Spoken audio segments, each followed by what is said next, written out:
Кеш жарық әріптестер, мен сіздерге қазір қысқа мерзімді жоспарды күнделік кезекке тектеген туралы айтып өтейін. Меніңше ол күнделік кезекке жоспарлар тектеу өте тиімді.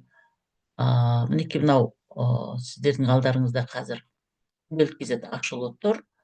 Күнделік кезетке мінекей қазір журналдарға кірейін. Аны мінекей бастым. Қазір қазақ тіліне кіремін. Қазақ тілі. Екінші топ менің айтпағым білім беру үдерісін цифрландыру мұғалімдердің жұмысын жеңілдетуге бағытталғанына осы күнделік кезеттен көз жеткізуге болады. Және мінекей қазір күнтізбелік жоспарлау. 5-ші А қазір. Журналдар. Мінекей 5-ші А. 5-ші дұрыстап. А. Қазір таңдайын. Қазақ тілі. Қазақ тілінің ішінде мінекей бірінші топ. Мінекей бірінші топта мен қазір күнделік кезетке кірдім. Мінекей. Күнделік кезетке кірдім. Бұл жерден мінекей менің журналымның беті шығып тұр. Міне 3-ші тоқсанның 10-шы қаңтары мінекей сабақ жоспарлары жүктелген. Бүгін 21 менен қазір түннен ауып кетті, 22-сі болып кетті. 21 күн бүгін соңғы сабақ. Мінекей 21-ін көрсетіп қояйын. Мінекей 21 менен мінекей толық жүктеулі тұр. Меніңше бұл өте тиімді. Неге тиімді? Өйткені әрбір сабақтың құрылымы сақталады. Қажет кезде жоспарларды оңай қарап шығуға болады. Бұл сабаққа жүйелі дайындық деген сөз. Мына жерде мінекей басына қайта оралайын. Өзіңіздің аккаунтыңызға кіресіз осылай, иә? Здесь мына жерде перейти в настройках аккаунта Google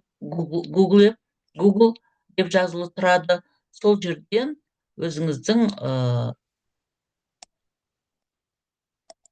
былай өнімдеріңізге кіресіз, соның ішінен дискіні таңдайсыз. Дискідан создать дегенді бассаңыз, не шығады? Папка шығады, сол жерден 5-ші сынып қазақ тілі деген папка ашып қоясыз. Одан кейін создать деген кезде мынандай файлдар шығады. Файлды бассаңыз, сіздің мынадай сабақ жоспарларыңыз, әр күнге бөліп тастаған сабақ жоспарларыңыз шетінен осылай шығып тұрады. Мен 1-ші сабақ, 2-ші сабақ, 3-ші сабақ деп осылай сабақ жоспарларын бөліп тастадым. Одан кейін осы автоматты түрде, егер сіз былай жүктесеңіз де болады, дайын болса, біреуден жүктесеңіз де болады, олардың бәрін автоматты түрде жүктейсіз. Одан кейін осылай сіздің папкаңыз тұрады, папкаңызды ашсаңыз, сіздің мінекей жұмыстарың осылай көрініп тұрады. Мына жерге басасыз, басқан кезде мына жерден поделиться деген шығады, поделицияны бассаңыз, копировать ссылку дейді.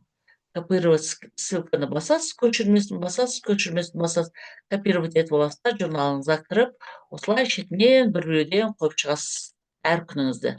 Енді мінекей мен 10.01 күнгі жүктеген сабағымды ашып көрейін екенмін, қандай сабақ жоспарын жазған екенмін. Мінекей мына жерде қысқа мерзім жоспар, қазақ тілі 1-ші сабақ деп тұр. Мінекей 10.01.25 сол күн мұғалімнің аты жөні, бөлім қиял әлемі морфология, одан кейін күні кетті, мінекей, одан кейін сыныбы, сабақтың тақырыбы, одан кейін оқу бағдарламасына сәйкес оқыту мақсаттары, мінекей мақсаттар тұр. Одан кейін оқыту мақсатынан сабақтың мақсаты шығады, мінекей сабақтың мақсаты, одан бағалау критерийлері шығады сабақтың мақсатынан. Онда осылай жазып қоясыз. Одан кейін сыныбыңызда ерекше білім беруді қажет ететін балалар бар болса, онда осылай жазып қоясыз. Егер баланың санын көрсеткіңіз келсе, біреу, екеу деп жақшаның ішіне онда жазып қойсаңыз болады. Мен мына жерге ерекше білім беруге қажеттілік туындайтын баланы алдыңғы орынға отырғызып, мұғалім сабақ кезеңдерін жеке назарын сабақ кезеңдерінде жеке назарына алады деп жазып қойдым. Одан кейін құндылықтарға баулу. Кейбір әріптестерім бірнеше құндылық жазады екен. Мен бір құндылық жазып қойдым. Бір ғана құндылықты: әділдік және жауапкершілік. Бұл құндылықтар тиянақты түрде сабақ барысында өткізілетін болса, оқушының бойына бейсаналы түрде енетін құндылық.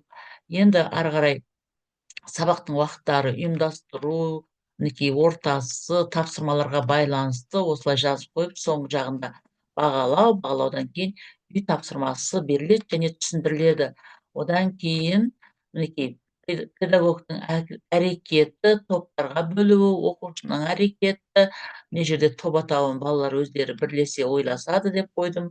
Жаңа сабаққа кіріспеу үшін мінекей тыңдалымға оң жақ бұрышында көріп тұрсыздар, сілтемесін қойып қойдым ютубтан, қандай мәтін тыңдайтынын. Одан кейін дескриптор мінекей жанында тұр, осы тыңдаған мәтін бойынша сұрақтарға жауап береді. Одан кейін мына жерде кластер құрып қойдым. Мінекей осылай бүкіл сабақты, тапсырмаларды барлығын жазып, оқулықпен жұмыс барлығын жазып, балаларға ұсынылатын кесте барлығын жазып, жанына дескрипторлар қойып қойдым, дескрипторлар. Енді мына жерде мына біреуге тоқталып өтейін. Жоқ, мынаған.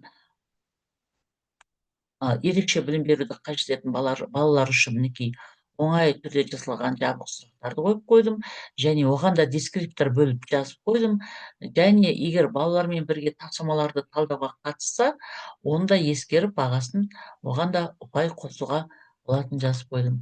Мінекей әріптестер, меніңше қағазбастылықтан арылу үшін де сабақ жоспарларын осылай басып шығарып, қағаз тасуға қажеттілік туындамас үшін осы электронды жүйеде жүктеп қойғанымыз дұрыс деп ойладым. Және бұл жерде әкімшілік пен әдіскерлер қай мұғалімнің қандай жоспармен сабақ өткізіп жатқанын білгісі келсе, осы қашықтан отырып бақылай алады. Егер олар бақылап жатса, бұл сабақ мазмұнының бекітілген стандарттарға сәйкестігін қамтамасыз етеді. Сіздерге мысал ретінде 5 сыныптың бір сабағын көрсеттім. Назар қойып тыңдағандарыңызға рахмет. Деп мынаны